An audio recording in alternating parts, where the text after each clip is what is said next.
Welcome students. Now, in the last lecture we have seen Kirchhoff's nodal analysis. Now, today we will discuss the second law of the current electricity, that is Kirchhoff's second law. Kirchhoff's second law is also known as Kirchhoff's voltage law. See, it is similar to that is current law. So, state board मध्ये question असा येईल, state and explain Kirchhoff second law. तर त्या ठिकाणी काय करायला पाहिजे, आपल्याला पहिल्यांदा स्टेटमेंट माहिती पाहिजे, त्याच्यानंतर साइन कन्व्हेन्शन आणि त्याच्यानंतर एक्सप्लेनेशन. जसं आपण किर्चॉफ्स करंट लॉच्या बाबतीत बघितलं, सेम तसंच किर्चॉफ्स व्होल्टेज लॉच्या बाबतीत या ठिकाणी आहे. मग स्टेटमेंट काय आहे, स्टेटमेंट काय सांगते बघा आपल्याला, दी अल्जेब्रिक सम. अल्जेब्रिक सम म्हणजे काय या ठिकाणी addition. Algebraic sum, so summation, algebraic sum of potential differences. कशाची सम, पोटेन्शियल डिफरन्सेसची सम. पोटेन्शियल डिफरन्स म्हणजे V is equals to I R आपल्याला माहिती आहे. So algebraic sum of potential differences and the electromotive forces. Algebraic sum of potential differences and the electromotive forces, ज्याला आपण म्हणतो EMF in a close loop. See close path असेल तर it is always zero असं म्हटलेलं आहे. So परत एकदा तुम्ही ह्याच्यावरून स्टेटमेंट पण लक्षात ठेवू शकता. The algebraic sum of potential difference and the algebraic sum of EMF in a close loop is always equals to zero. मग जसं आपण किर्चॉफ्स करंट लॉला बघितलं होतं, summation of current is equals to zero at any junction is zero. तसंच same इथं पण आपल्याला आता करंटसाठी आपण साइन कन्व्हेन्शन बघितले होते, तसंच आपल्याला इथं सुद्धा साइन कन्व्हेन्शन बघायचे आहे. साइन कन्व्हेन्शन दोघांसाठी असतील. एक असेल sign convention for potential difference V आणि एक असेल साइन कन्व्हेन्शन फॉर EMF. ठीक आहे, तर आता मी या ठिकाणी साइन कन्व्हेन्शन्स ऑलरेडी इथं दिलेल्या आहेत बघा. सो पोटेन्शियल डिफरन्सेसचा आपण पहिल्यांदा विचार करू. पोटेन्शियल डिफरन्स म्हणजे काय, व्ही म्हणजेच काय तर IR. व्ही म्हणजेच काय असतं आपल्याला माहिती आहे, ओहम्स लॉनुसार काय असतं IR. तर ज्यावेळी एखाद्या रेझिस्टरमधून करंट जात असेल तर त्या ठिकाणी जो पोटेन्शियल डिफरन्स तयार होतो तो कधी प्लस घ्यायचा कधी मायनस घ्यायचा हे बघू. आता ही जर पहिली डायग्राम तुम्ही ऑब्झर्व केला तर लक्षात येईल. आता इथं पहिल्या डायग्राममध्ये काय आहे, एका साईडला A पॉईंट आहे, एका साईडला B पॉईंट आहे. ठीक आहे, A हाय पोटेन्शियलला आहे, B लो पोटेन्शियलला आहे, त्यामुळे करंट कसा फ्लो होतोय A टू B. ठीक आहे, मग आता खाली बघा, खाली काय दिलेलं आहे, direction of tracing. Direction of tracing म्हणजेच काय तर direction in which we are moving. आपण कसं मूव्ह होणार आहे तेच त्यालाच आपण म्हणतो डायरेक्शन ऑफ ट्रेसिंग. जर तुम्ही बघितले डायग्राम तर नीट लक्षात येईल तुम्हाला की आपण जाणार आहे A टू B, करंट पण फ्लो होतोय A टू B. जर आपली डायरेक्शन आणि करंटची डायरेक्शन, आपली डायरेक्शन म्हणजेच काय डायरेक्शन ऑफ ट्रेसिंग, आपली डायरेक्शन करंटची डायरेक्शन जर सेम असेल तर त्या ठिकाणी आपण पोटेन्शियल डिफरन्स कसा घेतोय मायनस. मग आता इथे जे IR असणार आहे त्याला आपण काय घेणार minus IR. I current flows through R resistance, so minus IR. Negative घ्यायचं, निगेटिव्ह कधी घेणार तुम्ही, आपली डायरेक्शन आणि करंटची डायरेक्शन जर कशी असेल सेम असेल तर. आता इथं खाली बघा, आपली डायरेक्शन म्हणजेच डायरेक्शन ऑफ ट्रेसिंग. आपण जातोय A टू B, करंट येतोय B टू A. सो आपली डायरेक्शन करंटची डायरेक्शन या ठिकाणी रिव्हर्स आहे. सो आपली डायरेक्शन करंटची डायरेक्शन रिव्हर्स असेल तर आपण काय घेणार आहे A प्लस पॉझिटिव्ह. IR कसा घेणार आपण पॉझिटिव्ह.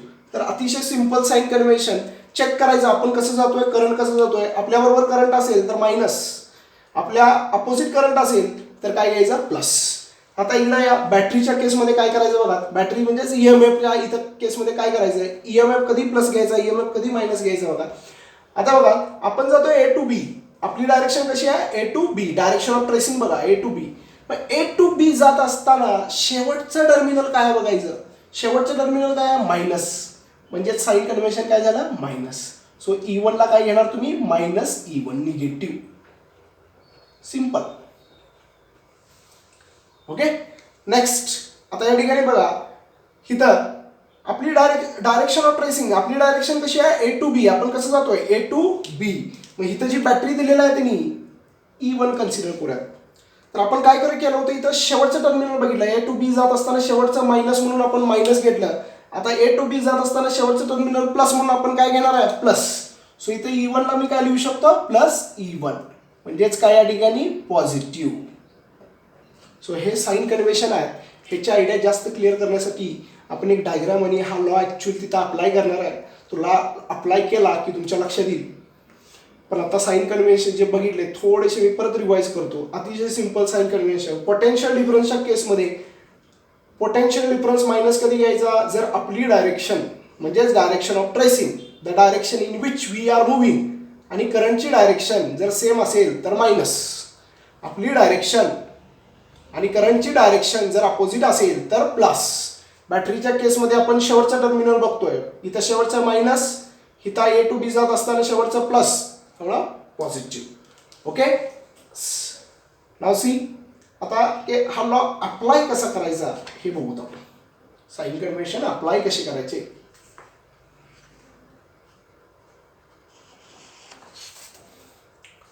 ओके, आता या ठिकाणी मी ऑलरेडी एक सर्किट ड्रॉ केलेला आहे. त्याच्यामध्ये आपण काय करणार आहे, KVL कसा अप्लाय करायचा हे बघणार आहे. तर सर्किटमध्ये तुम्हाला काय काय दिसतंय या ठिकाणी.